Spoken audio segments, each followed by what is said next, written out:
Hello everyone, this is Bob and Threadbare, and welcome back to Weaving Worlds.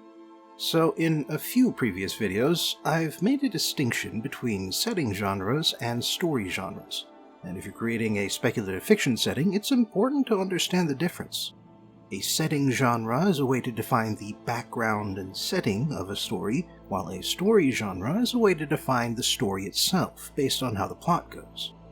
Because these genre types refer to different aspects of a story, that means you can apply one of each to any given story and still be completely correct.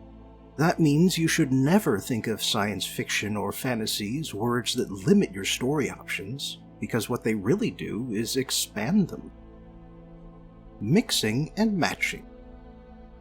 Because story genres and setting genres are independent of one another, you can combine them together in whatever configuration you want.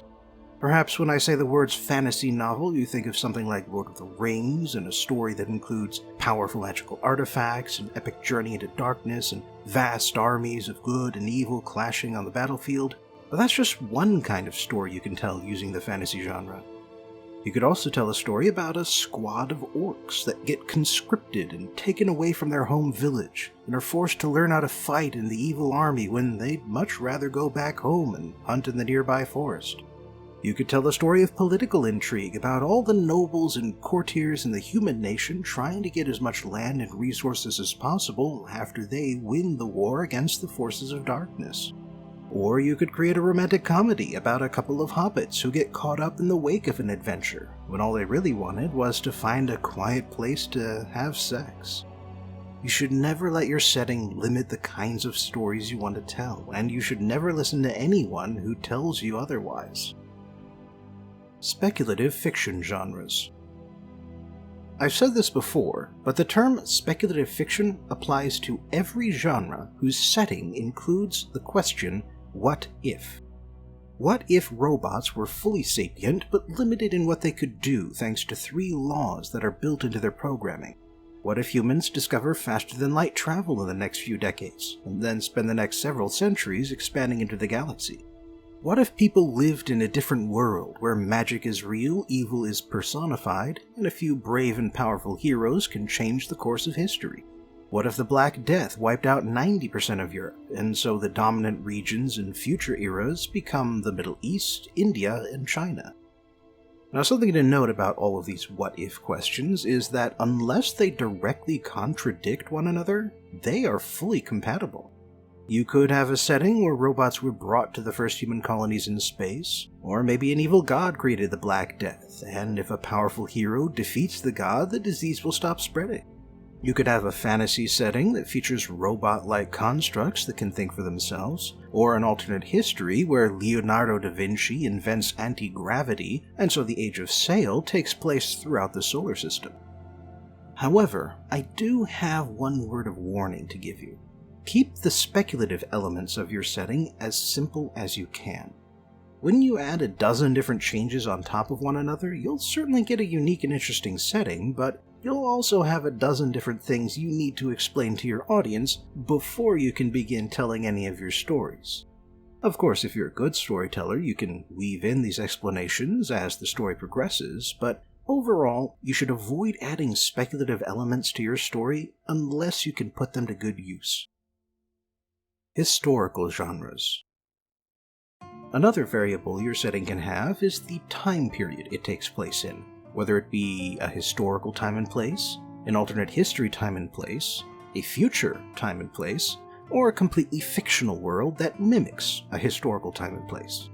And it's worth noting that the time period and the amount of science and magic in your setting are entirely independent of one another. While science fiction traditionally takes place either right now or in the future, you can also set a science fiction story in the past. That's what steampunk is all about, along with its derivatives like clockpunk, dieselpunk, and atompunk. Now, unlike speculative fiction genres, historical periods can have an impact on the kinds of stories you can tell. You can't really have a fast-paced, globe-trotting action thriller unless technology and society allow for rapid international transportation. And you can't have an epic journey about crossing a continent to destroy a terrible artifact if you could fly that distance in a plane over the course of a few hours. You also can't tell the story about wandering gunmen either before guns exist or after the western frontier became settled.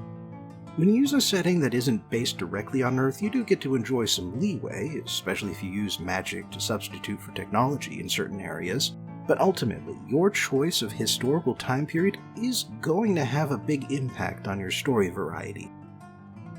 Adventure. I'm starting the list of story genres with adventure because that's the kind of story you probably think of first when you hear the word fantasy. A small group of people have to do something incredibly important, but first they have to go from point A to point B and encounter all sorts of trials and difficulties along the way. Any story that relies on the hero's journey is an adventure, although not every adventure follows a hero's journey, at least not word for word. However, fantasy is not the only speculative genre that can make good use of the adventure plot. The Indiana Jones movies are adventures, and while they have magical elements, they are largely historical and realistic. Well, relatively realistic, anyway. Star Wars A New Hope famously used the hero's journey formula back when it was new, and it's mostly science fiction. Adventures are fun and exciting even when terrible things are happening, and they're certainly not tied down to any time period or setting genre. Crime. The crime genre covers everything from heists and robberies to police procedurals and detective fiction. Because it's about upholding and breaking laws, it tends not to work well in older historical periods, since detectives and municipal police weren't dedicated jobs back then. And if someone wanted to steal money from a wealthy noble, they would get an army together and burn down their castle. But with that being said, you can create the conditions for a crime story within your historical setting by creating or co-opting a large city with at least 100,000 residents. The only way you can keep a city that big going is with solid infrastructure. And the only reason that many people would gather in one place is because there's a lot of wealth in the area. A lot of poverty too, but there's plenty of poverty to spare out in rural communities. So, while detectives and police may be ahistorical when you put them in the city of Constantinople during the Third Crusade, so long as you have a city that's big enough and rich enough, you can put crime genre archetypes in any setting. Thriller. A thriller has a lot of elements in common with both adventures and crime fiction. And to be honest, there are a lot of works that you can safely say are all three at once. Still, if I had to separate the thriller from other genres, I would say that it includes betrayals, a fast pace, secrets that get uncovered by the end, and life and death stakes or higher.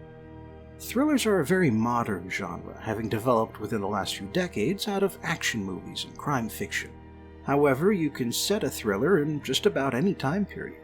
In older settings, the thriller would focus on the political intrigue, both within royal courts and between kingdoms.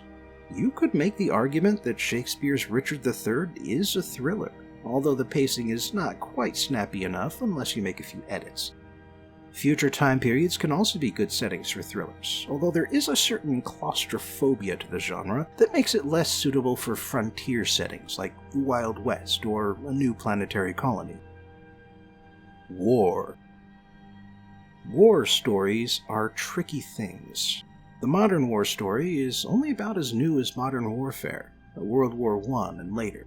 Before then, the experience of war was a lot different, and while people would sometimes write about regular soldiers, they usually spent their time writing about heroic figures, knights, and musketeers, and generals.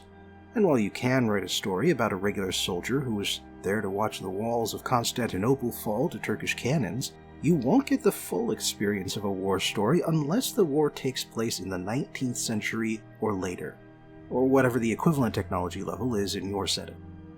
However, all of those conditions only really apply if you're trying to tell the story of a regular soldier. If we're talking about centering a story around the war as a whole, you can do that in pretty much any time period, and with any amount of magic and technology. So long as there are two groups of people who want to kill each other and take each other's stuff, you can write a story about a war. In fact, you can spice things up quite a bit by adding speculative fiction elements like magical artillery, elven commando units, dwarven sappers, space combat techniques, orbital bombardment and orbital soldier drops, and so on. Get creative with pulling in all of the elements that make your setting unique, Because war is a crazy time, and no idea is too crazy for someone to try. Horror. Humans have felt fear and terror since before we were humans, and so horror stories can fit in no matter what kind of time period or what kind of magic system you use. There's always something unknown and scary just beyond the horizon. Humans are always capable of doing terrible things and becoming frightening monsters. And once you add the exaggeration of speculative fiction, those monsters become very real and very deadly. As a matter of fact, more often than not, horror stories use speculative fiction elements to surprise the audience and make the villains harder to understand and harder to stop. Jason Voorhees is a murderous zombie. Freddy Krueger is a ghost and a nightmare. The Xenomorph is a parasitic predator from space. And Pinhead is a demon from a place that is almost, but not quite, hell. Then there are older monsters like vampires and werewolves that keep getting used and reused in stories. Every setting can create a horror story. The only question is whether you want to write one. Romance. Just like fear, love is a human constant. Romance novels are an immense industry that churns out thousands of new books every year. And to stand out from the crowd, a lot of romance authors use gimmicks like current events, historical periods, specific relationship types, and speculative fiction elements like alternate history, magic, and science fiction. Outside of the romance genre, love stories can also play small or large roles in other genres, including everything on this list. Hell, you don't need me to tell you that. I'm sure you can all name a dozen examples of speculative fiction stories with some kind of romance in it. So with that in mind, let's move on. Comedy. When it comes to comedy in speculative fiction, what you see most often is parody. Jokes based around more serious and more famous works like Lord of the Rings or Star Wars. And that's absolutely fine. Nothing wrong with poking fun at books and movies that take themselves too seriously. But there's a lot more to comedy than parody, and a lot of that other stuff can do just fine in speculative fiction work. Marvel films are a famous or infamous example, since they fit in at least a few jokes per movie. And in general, adding a few comedy moments here and there is a good way to break up tension and let your audience relax just before things get serious again. Just be careful how often you use comedy if you want your work to otherwise strike a serious tone. Genres are names that people attach to works so that they can understand them in just a few words. You can use genres to guide you to the kinds of stories you want to write, but you should never let a genre restrict or limit yourself, especially if it's a setting genre like fantasy or science fiction. Writing is hard enough work as it is. Let other people worry about what to call it. Thanks for joining me again for today's journey into weaving worlds. Please like, share, and subscribe because that raises my visibility here on YouTube.